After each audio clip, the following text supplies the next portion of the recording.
Hello, ladies and gentlemen. It is currently May 26, 2010, and this is Day 9 Daily number 125. And today we get to watch games of a player who really strikes a lot of fear into me historically. Sen, a player who I never want to play in tournaments. And he is super nice, uncomfortably nice. He's like, "Oh, hey, it's so good to meet you." I mean, his English isn't phenomenal, but he's like, "It's great. It was great playing with you." Oh yeah, he like shakes your hand and stuff. But I mean, seriously, he's the sort of person who would just kill a kitten in cold blood. Just like pick up a cat and be like, "Meow," and he would just like snap it, just squeeze the little kitten until it died. And actually, I was that little kitten in WCG 2005 when I was at the grand final. I had to play against Sen first round because we were in round robin groups of 8, and I played against him, and our map was Estrella. For any of you who know that good old island map.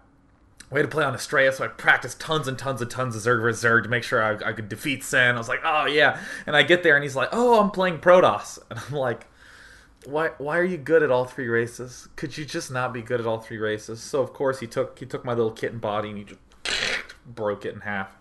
So Sen, Zerg player, focus player, kitten killer. We're gonna be checking out his games today against De Muslim, the English player who is on MYM currently, and those glasses are very much so not clean.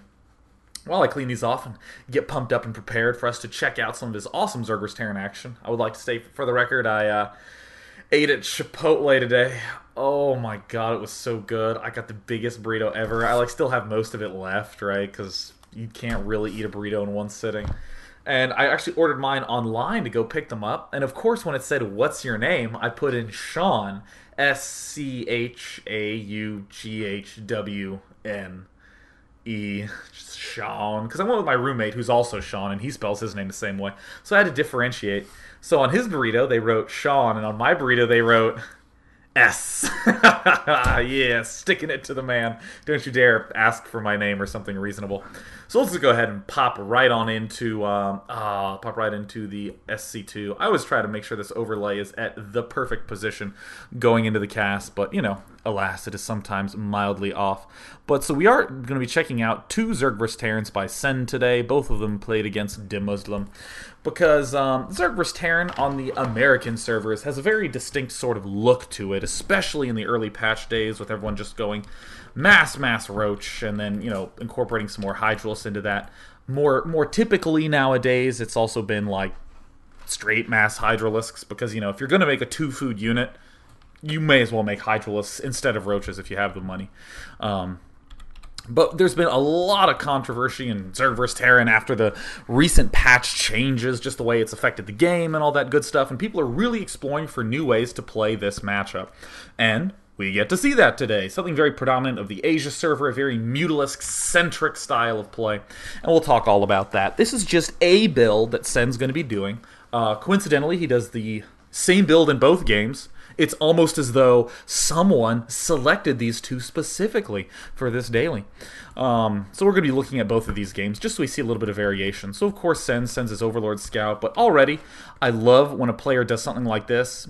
They try to conceal as much information while still getting enough information. And note that right here, as I slow this down, you can scout like this and then you check this mineral patch.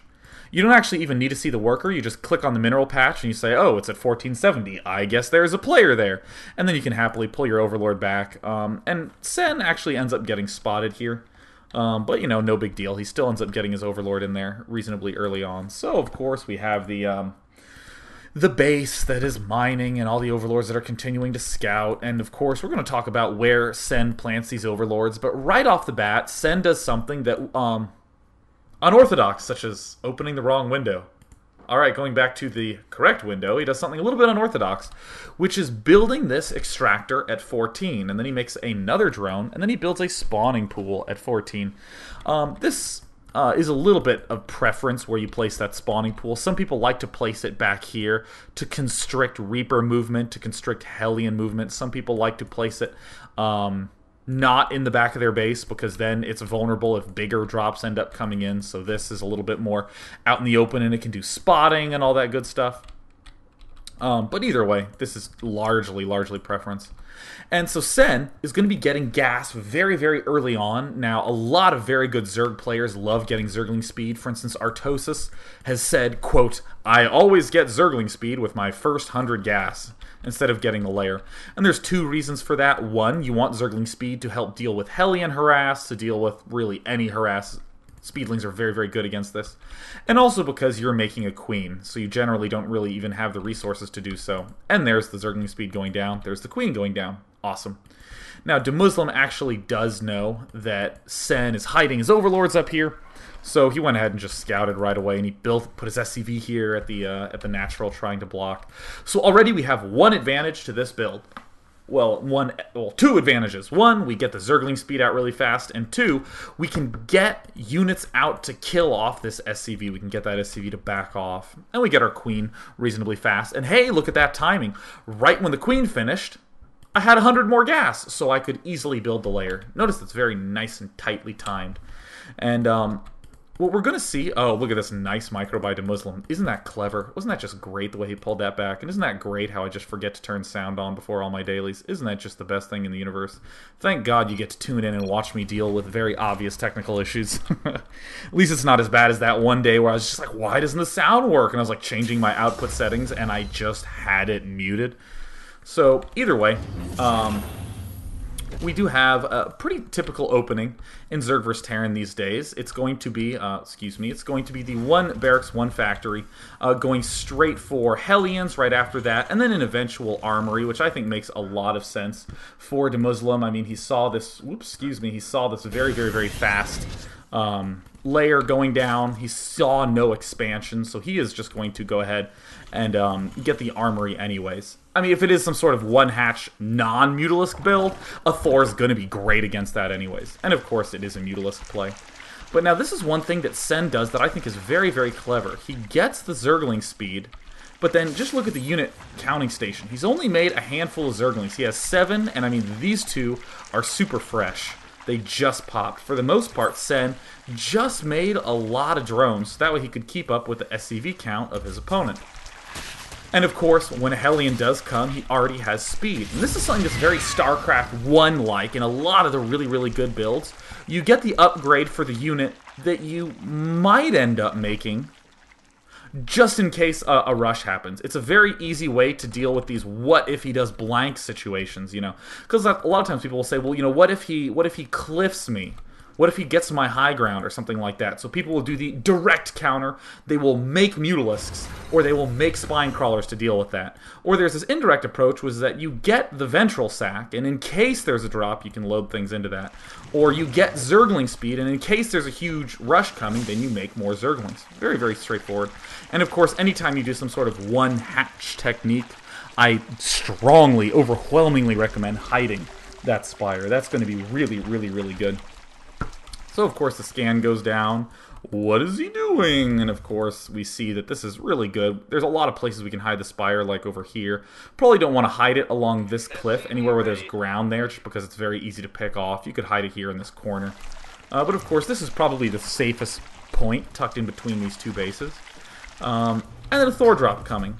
This is the standard strategy on Temple, so we can already see some of the motivation for Sen. Why do I choose this strategy on Temple? Well, Thor drops happen like always. And even when rushing for Mutalisks, I mean, it's still pretty close. The Spire is only just finished. And then look, not that many Zerglings needed. A second Queen gets popped out very early as well, so that way we can get our second hatch running right away. And this is sort of cool. We're going to see Sen get a ton of Mutalisks. And this is, I suppose, this is, both of these games that we're going to see is, probably one of my favorite examples of why I hate the term hard counter or soft counter. Because, let's be honest, Thor's, according to definitions prevalent in forums, Thor's hard counter Mutalisks, because the Mutalisk bunch, the Thors shoot him down, awesome. There's even that video where, like, after the patch changed, like in an old patch, for any of you who are new to the beta, in one of the old patches, Thor's did 8 plus, no, what was it? It was 10 plus 6 damage to air. 10 normal plus 6 to light to air.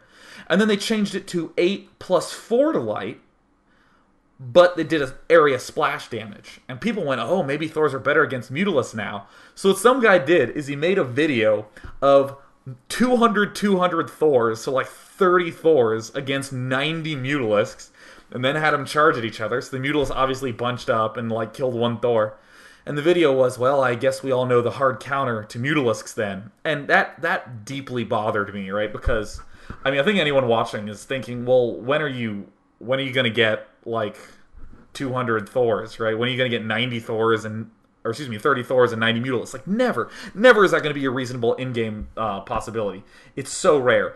But again, people sort of see Thors really killing Mutalisks, and they go, oh, okay, that's the counter. But as we're going to see, it actually works out quite nicely in Sen's favor in these games, just to get quite a few Mutalisks in order to deal with the Thors. So this is what makes a Thor drop really strong. We can hop